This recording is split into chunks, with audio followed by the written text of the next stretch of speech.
Hi everyone, it's Plumb here to share another scrapbook process video with you.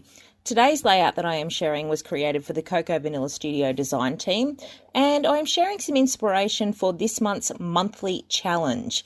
Now you can see the beautiful mood board up in the corner there that was designed for us by Michelle Stokes, and this mood board is called XOXO. Now you can see that it's got a decidedly sort of love theme to it. I thought it had a bit of a boho sort of vibe going on there with those tassels and the arrows and the mason jars. So I was kind of inspired by, my main inspiration initially came from the colours of the board, which were those shades of different pinks and that sort of red and that really sort of lovely romantic type vibe to it. And I was also inspired by that image from the top right corner there, which was that heart, that hanging heart with the tassels off it. And it made me think of the bows and tassels pack from the Unforgettable collection. So I decided to pull that collection out and work with it. Now, my inspiration from the tassels and also that black and white photo that I had of my daughter looking quite sort of dreamy sort of led me to decide to create a dreamcatcher style layout for this one. So what I did was I started off with this sheet of white wood grain paper, which is actually from the Midnight collection. And I thought that had sort of, it gave me a nice neutral background, but it had a bit of that sort of boho vibe going on. And then I used a couple of distress oxides. I use Kitsch Flamingo, which is that lighter pink there. And I also use Picked Raspberry, which was that darker pink there, because I wanted the combination of the two different tones. And I used the packaging technique just to put some colour in that sort of top third of my page where my dream catcher was going to sit. Now you would have seen it flash on camera there, and what I actually did was I used the large die cut from the die cut and backing kit, which was from the Midnight collection, and I actually cut off the sort of about the top third of the circle, and then I used a little sharp paper piercing tool just to go around the edge of it, and then I used pink and red baker's twine just to thread through those holes and through that center hole, just to give me that, dream catcher style vibe. And then I went in with my fine line bottle and glued it in over the top. Now you can see it, you can see it there placed over the top. So I was still getting the colour of the inks coming through from underneath, and it gave me that nice neutral white colour there to work with as the base for where my photo was going to be placed. So that was the focal area of my page. So the next thing I did was I went in and created some layers for my photo mat to go under my photo. And I was actually working with the 6x8 paper pad from Midnight and the 6x8 paper stack from Unforgettable. Now that hot pink paper was from Unforgettable, and the pink and white stripe that I then put in underneath it was the one from Midnight. Into my stack, I wanted to soften off that stack a bit and sort of draw in that circular shape that I had going on with the dream catcher. So I pulled a white lace paper doily out of my stash, tucked that in amongst my layers as well. And then you can see that I'm just fiddling around, just sort of trying to work out my design. Generally, I don't like things that are symmetrical. So initially my reaction was to place the photo sort of off center, but I quickly realized that with this being so symmetrical, that placing my photo off center was going to look a little bit weird. So I had to fight my natural instinct, and I actually went with placing the photo central, and I was pretty happy with how it came out. But yes, I did have to go against that instinct that I had. So you can see here that I'm actually adding some frayed gauze on top of my paper stack there. This was just to bring in some soft texture to the page, and it also, added to that sort of boho vibe of the page. It all worked really well. Then I went in with my Helmer 450 glue and stuck my photo in over the top. Now make sure you use the liquid adhesive when you are sticking down things on top of the gauze, because you need that liquid adhesive to penetrate the fibres and make sure things stick. So once I had that in place, that was all the main components of my page in place, and it was time to go through and start making things pretty. Now, the first thing I reached for was the Unforgettable die cut ephemera pack. You can see there. So I had that large sort of floral piece that I placed along the bottom edge of the photo, which was right sort of at the bottom center of the dream catcher, and where all my little hanging bits underneath were going to sort of come from. It also gave me the place to add the title. So I used that chipboard title word, Beautiful, which was from the Midnight collection.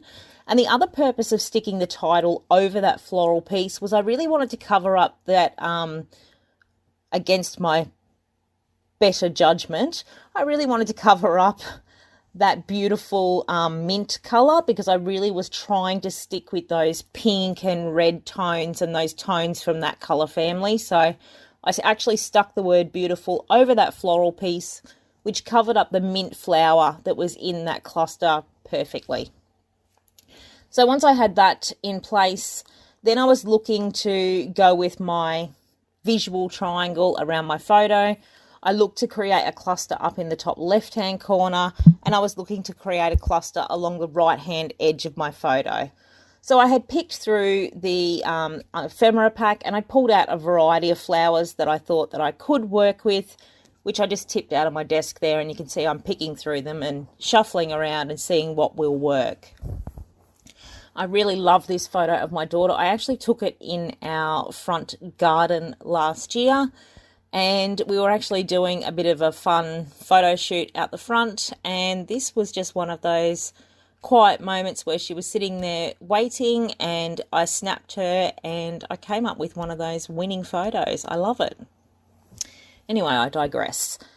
So, fiddling around with all the photos from the flowers from the ephemera pack, and I struck on the idea when I saw those small flowers to actually go and place them around the edge of my dream catcher, because I had those little holes where I had threaded the baker's twine through, and they looked a little bit untidy, and I thought, why not make a feature out of them? I had plenty of these smaller size blooms, so I just used some liquid adhesive and I just popped those over the holes, and I really love the way that sort of drew attention to the strong lines of the twine as well.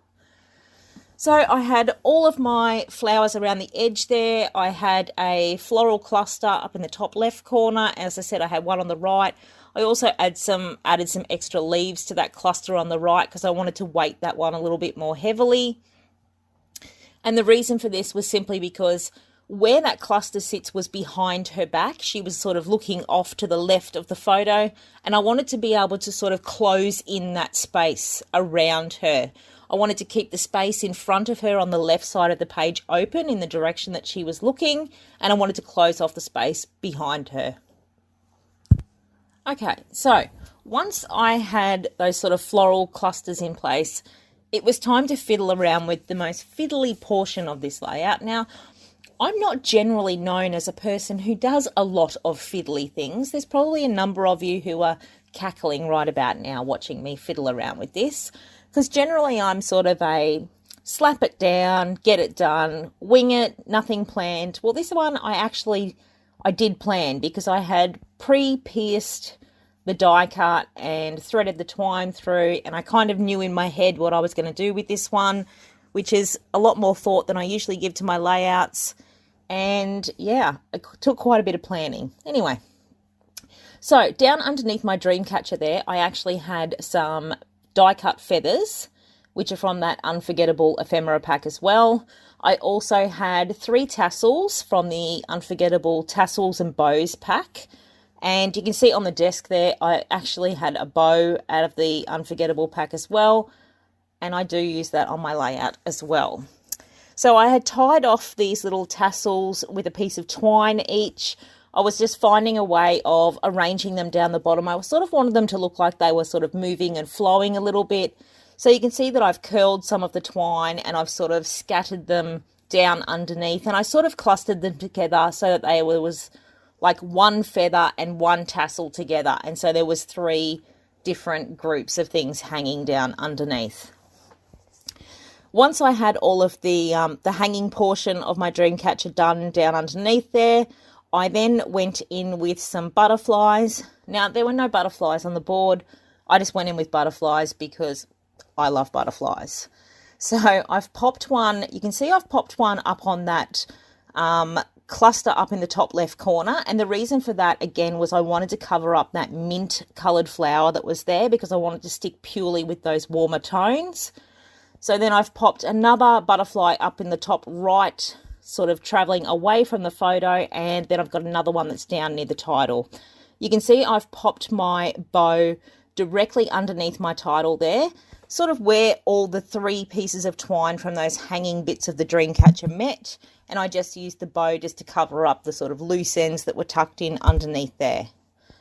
Now, I wanted to draw on the arrow element from the board, so I had pulled out some arrows from the ephemera pack. I actually used one to cross the T in my title, which I thought worked fairly well. And then I actually used a second one, which I'm placing to the right of my photo, just sort of pointing in at my daughter as the subject, which is something that I often like to do. I like something to sort of draw your eye into the photo. And you can see I've also got a flare button there from the Midnight collection as well, which says Shine Bright. Now, I didn't have that much more to do to this layout. I added the little sticker that said Daughter so that my title read Beautiful Daughter. And I also added that Spread Your Wings phrase sticker along the top edge of the photo. And other than that, I was done. No, I wasn't done, actually. I did add a few little die-cut hearts as well, just to draw on the heart theme from the board too. So I think I did a pretty good job drawing in a number of elements from this mood board. And I think I captured it fairly well.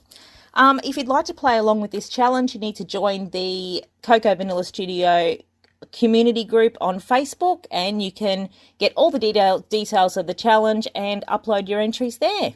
Thanks so much for watching today. I hope you've enjoyed this video. Don't forget to give me a thumbs up and hit the subscribe button. I'll see you next time. Bye.